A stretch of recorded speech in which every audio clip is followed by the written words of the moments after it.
Cabe declarar que este episodio contiene asesinatos, crímenes, agresiones y otras cosas que para algunas personas lo consideran escenas fuertes y violentas. Este episodio está hecho para mayores de 15 años en adelante. En el episodio anterior nos quedamos cómo Kraft cobró la vida de Vicente Cruz Mestas y añadiéndolo a otra víctima a su libreta de puntuaje. Y en este episodio seguiré contando la historia sobre Randy Steven Kraft, o mejor dicho, el asesino con registro de puntuación. Kraft, de 29 años de edad, regresó de un descanso de 5 meses cuando vio a un joven con botas tratando de hacer autostop. Después de una corta estancia en el sur de California, Malcolm Lead, un camionero desempleado de 20 años, se había desilusionado con el lugar. Estaba decidido a volver a Alabama. Se consideró afortunado cuando el Mustang se detuvo y se ofreció a llevarlo. Kraft no pudo resistirse a balancearse sobre el joven campesino. Le dijo a Malcolm que también se dirigió al este, hacia el desierto de California. Durante las primeras horas, Kraft no dio ninguna señal de que estaba mintiendo, pero en algún momento a lo largo del polvoriento y desolado camino, se volteó hacia Malcolm. En algún lugar cercano del lago Selton, Kraft se las arregló para dominar y atar a su pasajero. Probablemente lo violó antes de castrarlo. Cuando la policía encontró a Malcolm Little el 2 de junio de 1974, no lo conectaron inmediatamente con la serie de asesinatos que había ocurrido en el condado de Orange. La conexión se hizo más fácil de reconocer por la forma en que Kraft decidió deshacerse del cuerpo de Malcolm. En lugar de tirarlo desde su auto en movimiento, lo apoyó en un árbol de mezquite para que todos lo vieran. Sus piernas estaban abiertas para mostrar sus genitales ausentes, y en el acto final del salvajismo, sodomizó a Malcolm con una rama. Malcolm Little fue la prueba de que Kraft intensificó su tortura con cada víctima. Cada muerte se convirtió en una exploración a nuevos niveles de brutalidad. Según la doctora Catherine Renders, profesora de psicología forense, el análisis de firmas no ha sido sometido a muchos estudios sistemáticos, por lo que ha surgido el mito de que siempre está presente de la misma manera. De hecho, hasta el 50% de los delincuentes han admitido que experimentan con sus rituales. Una compulsión primitiva podría impulsarlos, pero la diferente víctima y las diferentes situaciones presentan nuevas oportunidades para retocarlos. Randy Kraft estaba más preocupado por probar los límites de sus víctimas que por mantener su supuesta firma. El asesinato de Malcolm también hizo que intentara algo completamente nuevo, posando el cuerpo en lugar de aventarlo descuidadamente en la carretera. Tal vez su única firma verdadera era el salvajismo. Sin embargo, como los anteriores, Malcolm Lee se convirtió en otro nombre anotado en la libreta de puntuación. Simplemente decía camionero adolescente. Menos de 3 semanas después del descubrimiento del cuerpo de Malcolm Little, Kraft estaba de vuelta en territorio familiar, buscando su tipo de presa favorito, un marino. La noche del 20 de junio de 1974, encontró a Roger Dickerson, de 18 años de edad, en uno de los bares de alrededor de la base de Camp Pendleton. Sus amigos recordaban la última vez que vieron a Dickerson en un bar de St. Clement, con planes de hacer autostop a Los Ángeles para el fin de semana. Fue entonces cuando conoció a Randy Kraft, quien le ofreció un paseo, una conversación y unas cervezas. Sin que él lo supiera, la cerveza tenía suficiente sedante mezclado como para matar a un caballo. Su cuerpo fue encontrado el 22 de junio en Laguna Beach. Las marcas de tortura en el cadáver ya no sorprendieron a los detectives del condado de Orange. A finales de 1974, Kraft añadió a 4 víctimas más, no identificadas a su libreta de puntuación. En cuestión de 2 años, había matado a 9 personas.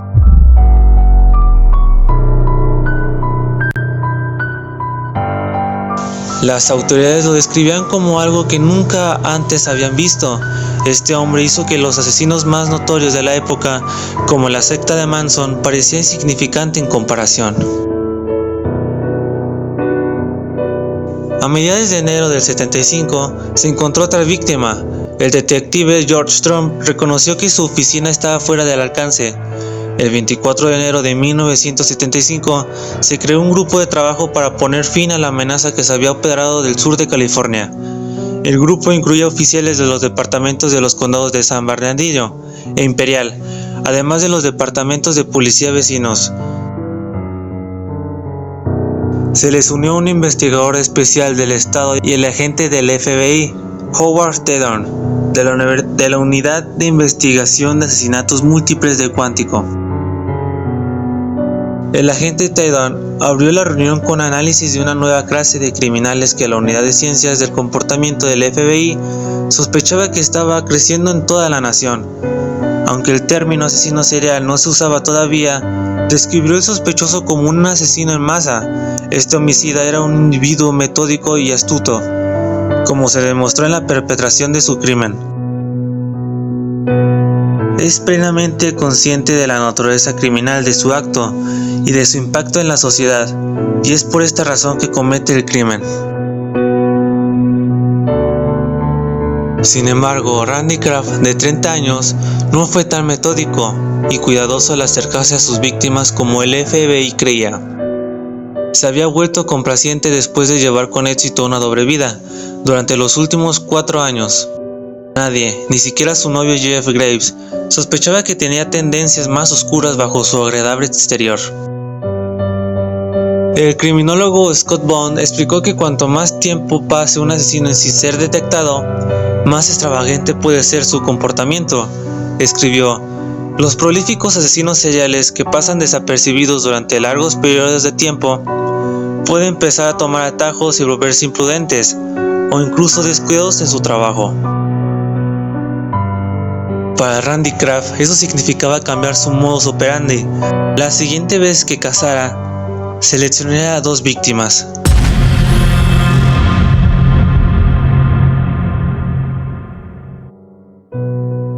El 29 de marzo de 1975, Kraft estaba en Reports, un popular bar gay de Long Beach, cuando vio a 2 adolescentes en un salón de billar al otro lado de la calle.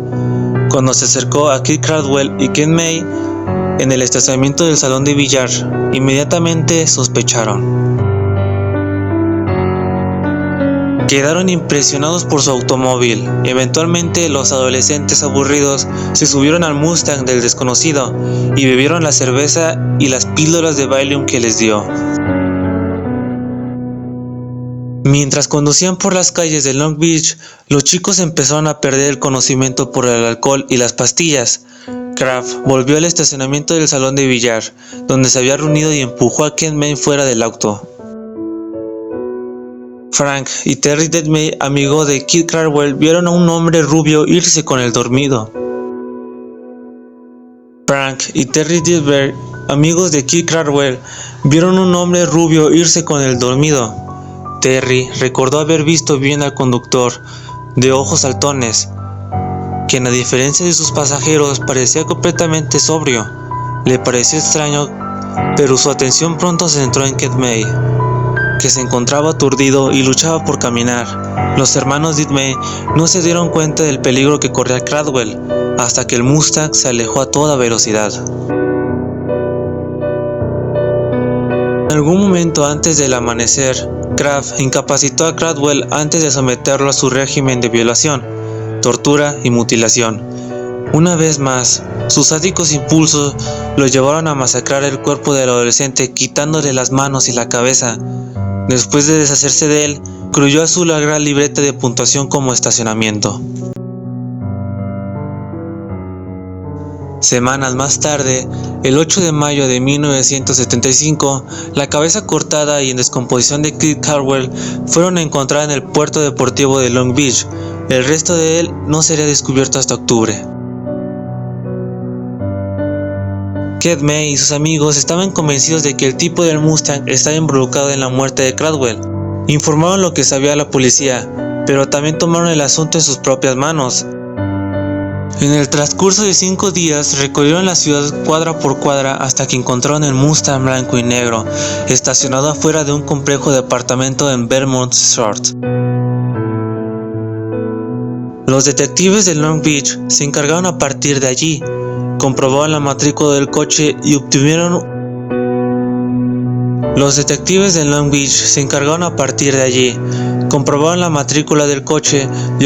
un nombre, Randy Steven Kraft. Se presentaron en su puerta haciendo preguntas sobre la noche en que Kit Cradwell fue asesinado. Por primera vez, Kraft fue presa del miedo. La policía estaba sobre él. Después de esto, Randy Steven Kraft se convertiría en un verdadero sospechoso. Negó haber conocido al adolescente, una mentira que los policías reconocieron. Invitaron al nervioso Kraft a ir a la estación para una entrevista más formal, y él accedió a acompañarlos. En ese momento, pensó que estaría en su mejor jugada. Durante el interrogatorio, Kraft volvió a su historia inicial. Admitió que se había reunido con Cradwell y su joven amigo Ken May afuera del salón de billar. Sin embargo, afirmó que ellos fueron los que se le acercaron pidiéndole una cerveza. Eso los llevó a dar un corto paseo por Long Beach. Después, Ken May se aburrió y le pidió a Kraft que lo llevara al estacionamiento del salón de billar. Luego le dijo a los detectives que Cradwell no estaba listo para ir a casa, así que hicieron un viaje más largo al sur del condado de Orange, pero el coche se quedó atascado en un trozo de tierra suelta. Según Kraft, alrededor de las 2 a.m., dejó a Cradwell en el auto mientras caminaba a un restaurante buscando un teléfono para llamar a su novio Jeff Graves. Era mi otra mitad, dijo a los investigadores. Se las arregló para despertar a Jeff e hizo que fuera hasta la salida de la autopista El Toro. Cuando Kraft y Jeff volvieron al coche, Cradwell se había ido. Los detectives se dirigieron a la salida del Toro y comprobaron que la historia era cierta. También hablaron con Jeff Graves, quien corroboró la conferencia de su novio. Incluso le hicieron una prueba de polígrafo que aprobó. A pesar de esto, la policía tenía la sensación de que Randy Kraft era responsable de la muerte de Kit Cradwell. Creían que había suficientes pruebas circunstanciales para acusarlo del asesinato. Pero los fiscales de Long Beach no estaban de acuerdo. Creían que nunca tendrían un caso convincente sin descubrir todo el cuerpo de Cradwell. Al final, la oficial del fiscal declaró que Cradwell había muerto por ahogamiento accidental. Después de haber tropezado en el océano ebrio, creyeron que los peces se lo habían comido todo su cuerpo, hasta que su cabeza se desprendió y flotó hacia la orilla. Con esta absurda e infundada explicación, Kraft se libró de ser acusado de homicidio una vez más.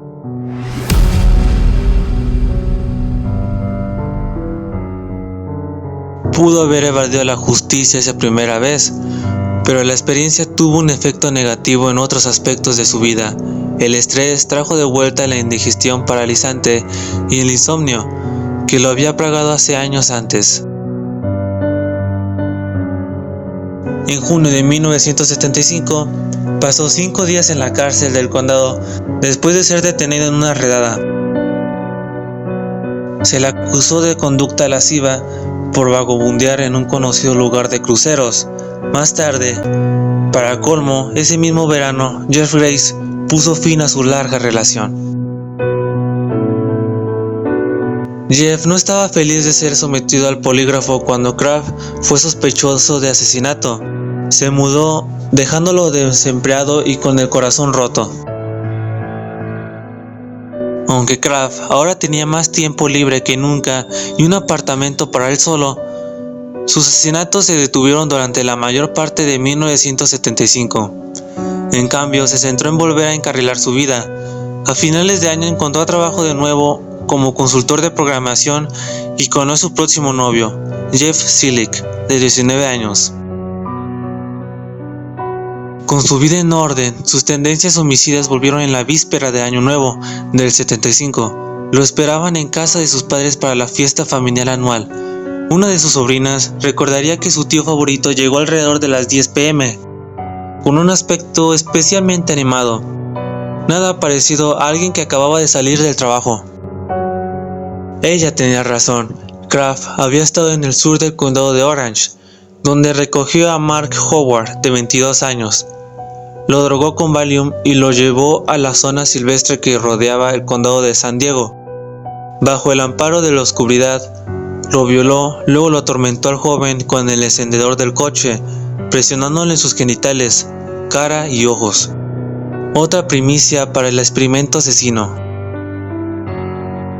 Una vez que Kraft decidió que había terminado, rellenó la garganta de Mark con tierra, asegurando una muerte agonizante mientras el hombre se ahogaba lentamente. Poco después, como si fuera un interruptor, Kraft llegó a la fiesta de su familia, fingió ser cariñoso, listo para jugar juegos de mesa en Año Nuevo. En 1976 sería más evidente esa duplicidad. Kraft se mudó con su nuevo novio, Jeff Selig, y rápidamente cayó en la relación monógama que siempre quiso con Graves. Mientras tanto, pasaba su tiempo libre arrojando cuerpos en la carretera de Ortega. Continuó evadiendo a las autoridades.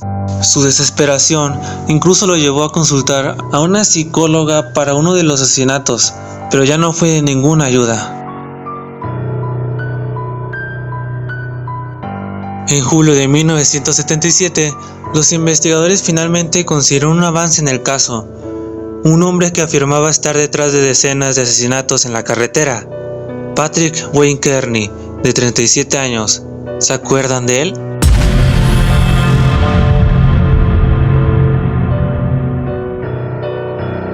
Se entregó a la policía, dio nombres y descripciones que probaban que era el responsable de la muerte y mutilación de varios jóvenes en la autopista. Los titulares de los periódicos locales aclamaron el encarcelamiento del sádico asesino. Las comunidades gays se relajaron y las autopistas se volvieron menos cautelosos.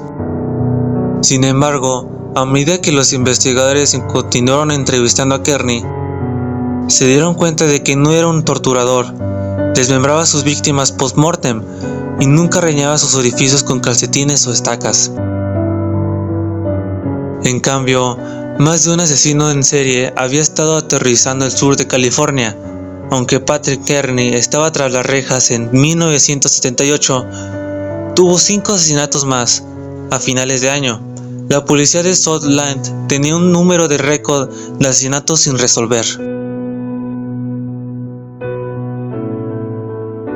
Mientras que en 1979 trajo más frustración a la policía. Fue un buen año para Randy Kraft. Él y su novio estaban ganando suficientes ingresos para comprar una casa. El amor de Kraft por las computadoras lo llevó a un trabajo de programación más constante y eventualmente ganó el respeto de su familia, aunque todavía desaprobaban su sexualidad.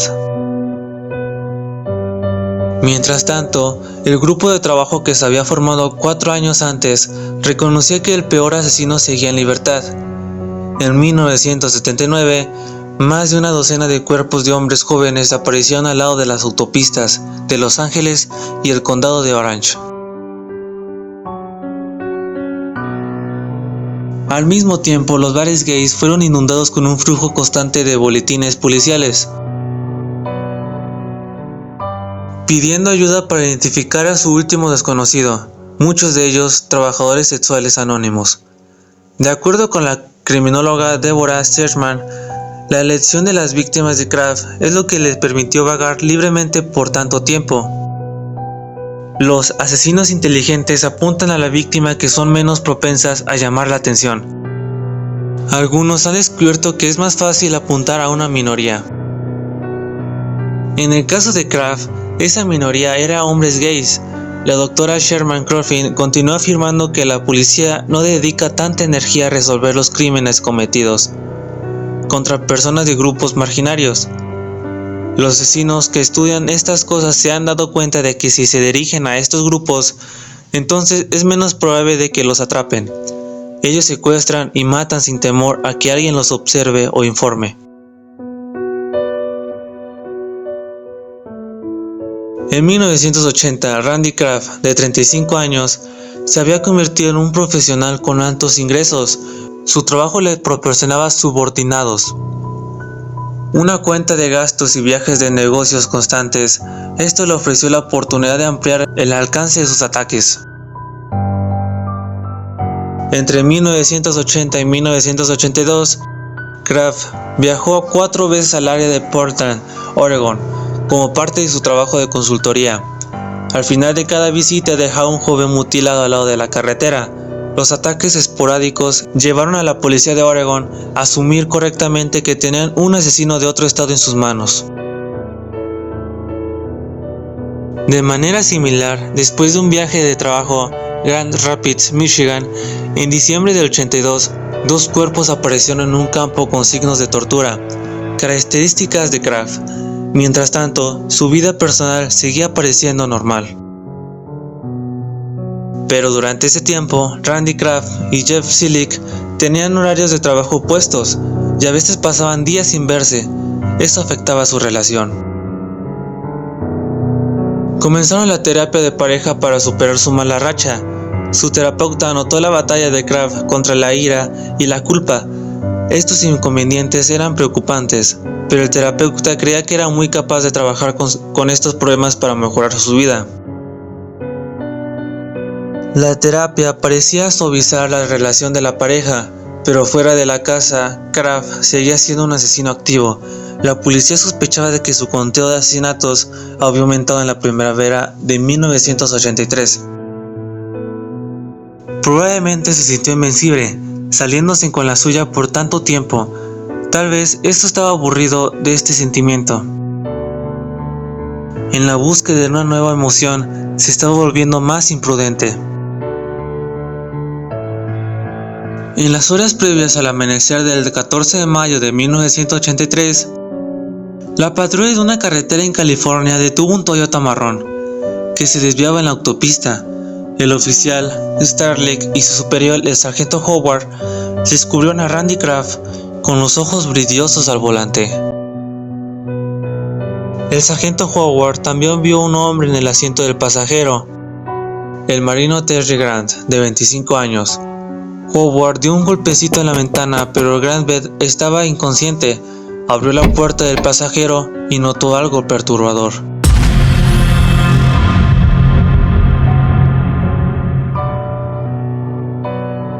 Las manos de Granville estaban atadas con cordones, sus pantalones se encontraban abajo, dejando sus genitales expuestos.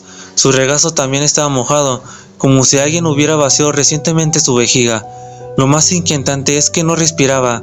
Desde el otro lado del auto, Kraft se volteó tranquilamente hacia el sargento Howard y le preguntó: ¿Cómo está mi amigo? Su indiferencia hizo que la sangre de Howard se enfriara.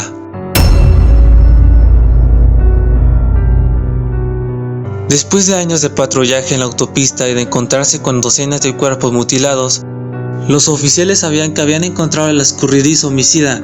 Horas más tarde, Randy Steven Kraft fue fichado en la cárcel. Los detectives registraron su vehículo y encontraron 47 fotografías de jóvenes desnudos e inconscientes, escondidas bajo el tapete del coche.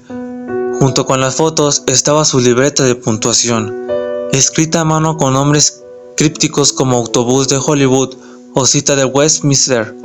La policía rápidamente relacionó las fotos y la libreta de puntuación con los asesinatos sin resolver de los últimos 12 años. Se sospechaba que había matado 67 hombres en total. A pesar de la abrumadora evidencia, Randy Kraft afirmó que era inocente. Durante años arrastró una costosa batalla legal con los fiscales del condado de Orange, hasta que finalmente el 29 de noviembre de 1989 fue declarado culpable de 16 asesinatos y condenado a muerte.